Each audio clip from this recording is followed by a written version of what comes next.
the heart of this nation, under skies so blue, there's a spirit that's stirring, values strong and true. from the mountains to the prairies, from the cities to the sea, we stand for liberty, for faith and family. We're diving deep into the heart of what we believe. Okay, let's get into this. We're looking at Axel Springer today, the big German media company. Right. They own Politico, Business Insider, familiar names. Exactly. And it seems they've hit a bit of turbulence. An article in Business Insider appears to have, well, kicked off quite a chain reaction. Mm-hmm. And that's what we're diving into, right? The fallout from that piece. Yeah, because it really shines a light on that, intersection of media, politics, and business. It can get pretty complicated. And messy, it seems. Definitely. We've got some surprising turns here. A canceled meeting involving Vice President Vance, a lobbying firm cutting ties. It's quite something. It really shows how quickly things can escalate, doesn't it? An article gets published and suddenly you have tangible political and business consequences. High-level stuff. Right. So the core accusation, as it's being reported, is that Business Insider ran a piece that was labeled a fake news attack on Donald Trump Jr. Allegedly drawing a false comparison to Hunter Biden. Is that the gist? That seems to be the allegation. And interestingly, the source pushing this narrative hardest, initially anyway, was Breitbart News. Okay, Breitbart. Citing sources close to VP JD Vance. Yeah, exactly. Which, that source itself adds a layer, doesn't it? Breitbart has its own clear viewpoint. Absolutely. It frames the whole counter-narrative from a very specific political angle right from the start. Yeah. Suggests perhaps a coordinated pushback. The language used was pretty strong, too. The source material called the article things like shoddy, laughable, even a fake hit piece. Wow. Okay. No mincing words there. Not at all. And they described the story's supposed failure really vividly, compared its implosion to that OceanGate submersible disaster. Oof. That's quite an analogy. It really paints a picture of immediate catastrophic failure in the eyes of its critics. It does. It suggests the piece was seen as so flawed it just couldn't hold up to scrutiny. And it speaks volumes about how fast a negative narrative can catch fire today, especially when, amplified by outlets with a specific agenda. So let's talk political fallout. Vice President JD Vance, he had a meeting scheduled, right, with Axel Springer's CEO. Matthias Döpfner, yeah. That meeting was on the calendar. But it got postponed first, something about scheduling.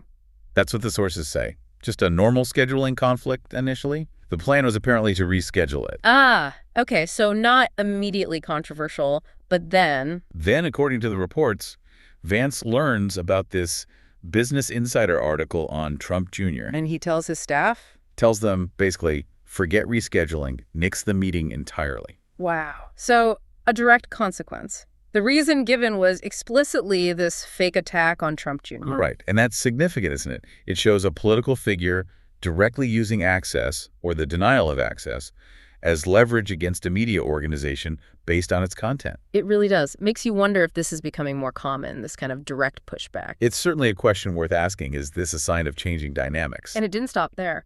Axel Springer also used a lobbying firm, Ballard Partners, described as having Trump ties. Uh-huh. Their job was, helping Politico engage with the Trump administration? Seems like it.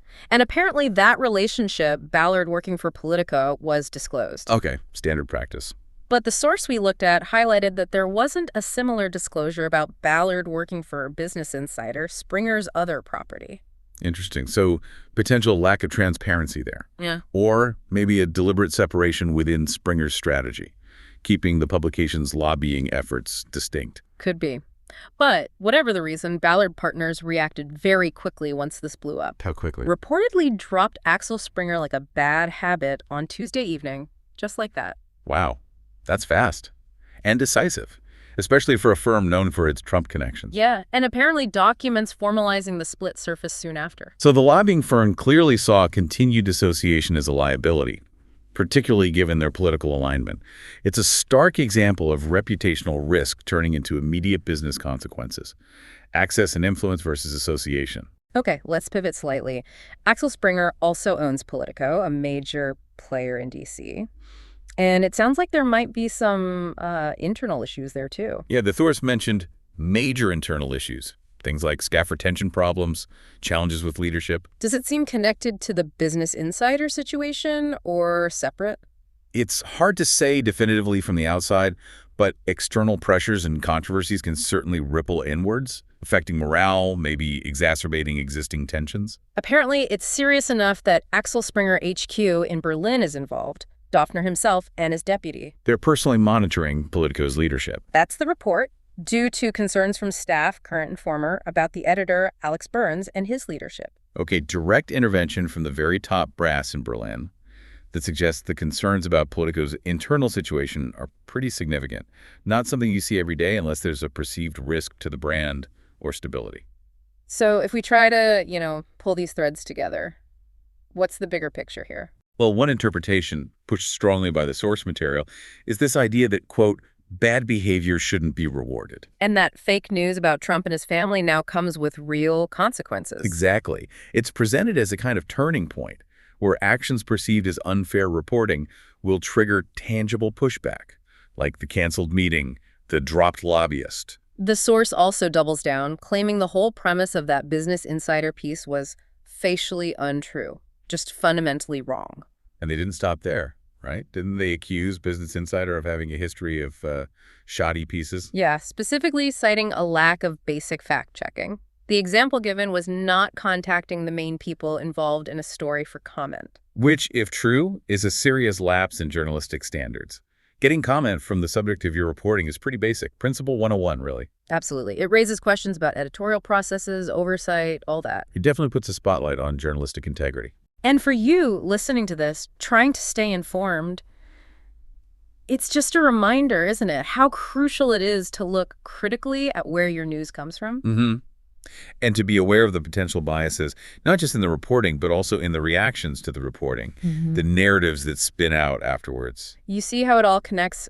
One article triggers responses in politics, in business, all tangled up. It really is a fascinating, if messy, example of those connections in action. So quick recap then. We had a controversial article, a canceled meeting with the vice president, a major lobbying firm cutting ties abruptly. And all this happening while there were reports of internal turbulence at Politico, the other big U.S. outlet owned by the same company, Axel Springer. It's quite a sequence of events, a real case study in how perceived media missteps can play out in today's, let's face it, very polarized environment. Definitely. The consequences seem quite direct and immediate in this case. Which leaves us, and you, with a final thought to chew on. What does this whole episode tell us about the media landscape right now? About accountability? Yeah, is this a one-off incident, or does it signal a real shift? Are political and business figures going to be more willing and perhaps more able to push back directly against coverage they don't like? How does that power dynamic between media, politics, and business evolve from here? It's something to watch. The ongoing ripples from this could be quite telling for the industry and, for political discourse generally. Absolutely. Well, thanks for exploring this deep dive with us today.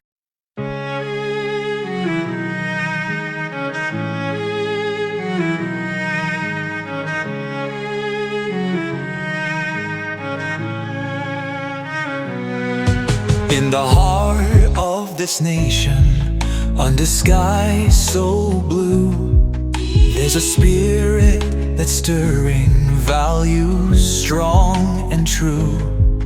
From the mountains to the prairies, from the cities to the sea, we stand for liberty, for faith and family.